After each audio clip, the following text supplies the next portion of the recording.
Hello everyone and welcome to lecture 3 of data handling. In the previous lecture I have told you about pictograph. In today's lecture we will be studying another type of graph, that is bar graph. Now quickly moving to what is a bar graph. A bar graph is a pictorial representation of numerical data using bars of uniform width. Whenever you represent a data in pictorial form using bars, such representation of data is known as a bar graph. And in a bar graph, all the bars are of uniform width. We represent different observations with the help of a bar. Okay, and these observations, these bars should be of uniform width. It means that if you are using 1 unit for one observation, then for all the observations the width should be of 1 unit only. You cannot change this width. Okay, and a bar graph may have your vertical bars or horizontal bars. On the basis of this, it is classified into two types. If a bar graph has vertical bars, then it is known as a vertical bar graph, and if a bar graph has horizontal bars, then it is known as a horizontal bar graph. Okay, and all the bars have equal spacing in between them. As I have told you about uniform width, in the same manner, all the bars must have equal width in between them. As for example, if you are taking a spacing of 2 units at first time, then in between all the bars, the gapping, the spacing should be of 2 units only. You cannot do it in this way. 1 unit for first observation and 2 units between other two observations. No, it should be equal. Okay, the width should be uniform, the width of the bar should be equal, and the spacing also in between all the bars should be equal. These are the two most important things to remember while drawing a bar graph. Now moving on to the next thing is a graph paper. For an accurate representation of bar graph, we use graph paper, and when we draw a graph on a graph paper, we uses its two axes. Now what are these two axes? The axis that is horizontal, okay, the horizontal axis is known as the x axis, and the other axis is the vertical axis that is known as the y axis. So a graph has two axes. The horizontal one is the x axis and the vertical one is our y axis. Okay, so there are two axes, x and y. And the third thing is the initial point is always marked as 0. And you can see in a graph paper there are small square blocks, right? Your graph paper is made up of many small square blocks. Each one square block is taken as 1 unit. Okay, when you draw a graph on a graph paper, then it will be more clear to you. Now moving on to the next thing, there are few important points that your graph should represent. First of all, considering this example, the very first thing a graph should have is a title. As in this figure, the title of the graph is school supplies that students use. Okay, here we are representing the school supplies and their numbers with the help of this graph. So a graph must have a title. Second most important thing while drawing a graph you have to remember is the scale. Yes, it is very important to write the scale of the graph. Now what is this scale? Children, on the y-axis, we represent frequency in the case of vertical graph, as here the example that I have taken is a vertical graph. We have vertical bars in this, right? And on the y-axis, we have marked the number of supplies as 0, 1, 2, 3, 4, 5. So the difference in between all these numbers, that is the scale. That is 1 unit. Okay, scale is basically representing the 1 unit. 1 unit represents what? As in this case, 1 unit represents 1 number of supply. So this is the scale of the graph that shows numbers to show how many. The third important thing a graph must have is you have to mention whatever you are representing on the x-axis as well as on the y-axis. As in this example, we have types of school supplies like your pencil, scale, pen, sharpener, eraser on the x-axis. So whatever you are taking on the x-axis, you have to mention it below. Like here it is mentioned types of school supplies. And similarly on the y-axis also you have to mention what you are taking. As here it is written number of supplies. Okay, so on the both the axis you have to mention whatever you are representing. Third thing is that observations are mentioned on the x-axis and frequency on the y-axis in case of a vertical graph, as in this case.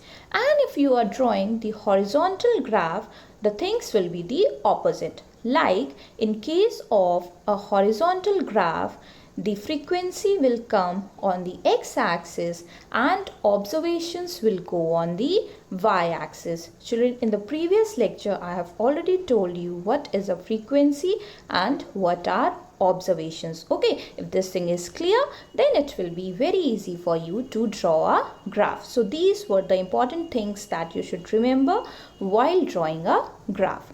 Now moving on to our next slide, what does a graph do?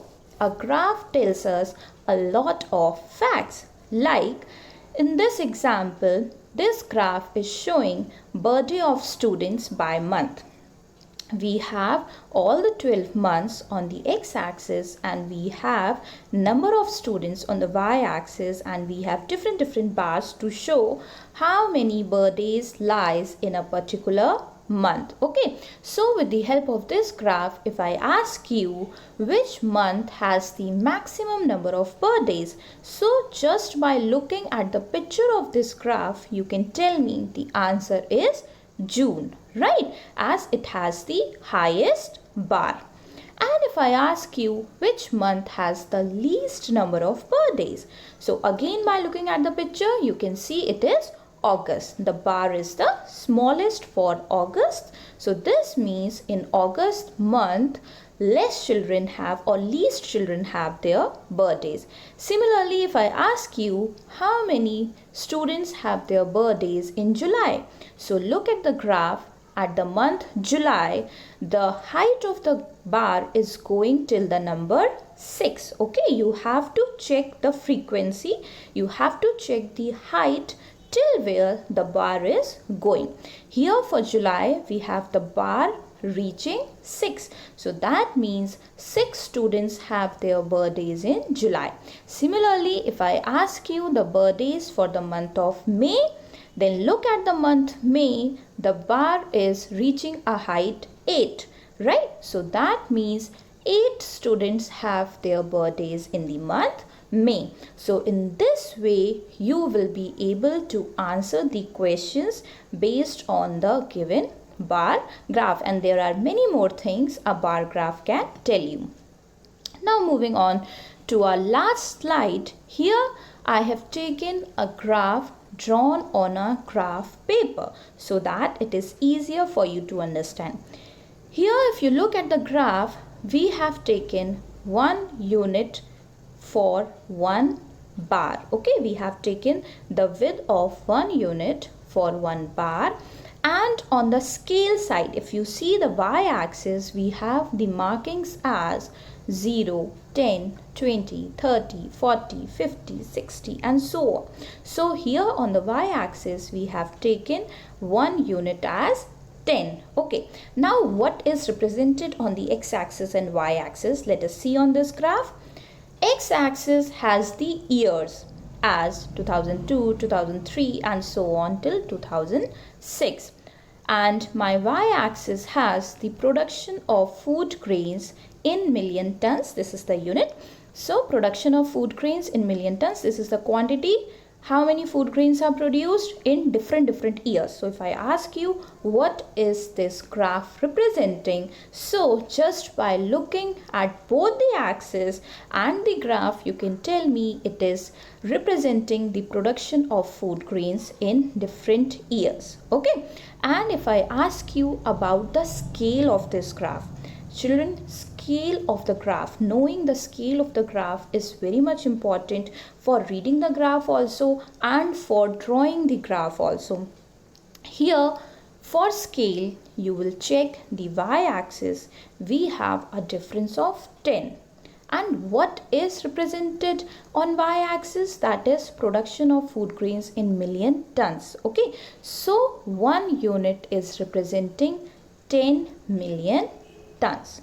Okay, so in this way you have to check the scale of the graph, and as I have told you in the previous example, you can answer different question based on this graph, as the maximum sale, the maximum food grain is produced in 2004, minimum production is in 2005. So in this way, if questions are asked on the given graph, then you can answer them easily by looking at the pictorial representation of the graph. Okay, so I hope how to answer question based on a graph is clear to you now. In the next lecture, I'll be telling you how to draw a bar graph. We will do drawing of a bar graph. Children, remember, the most important thing is knowing the scale of the graph. And why do we use different scale? We have represented frequencies, right?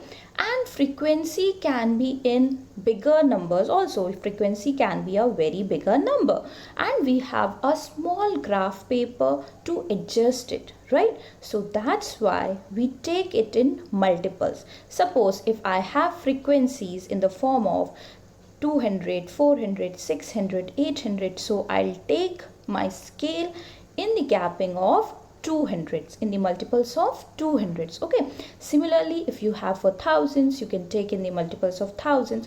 So that's why we take scale in case of bigger numbers in this way. Every time the scale cannot be with the gapping of 1. Okay, so I hope all the thing that I have taken in this lecture is clear to you. Now we will meet in the next lecture how to draw a bar graph. Thank you so much.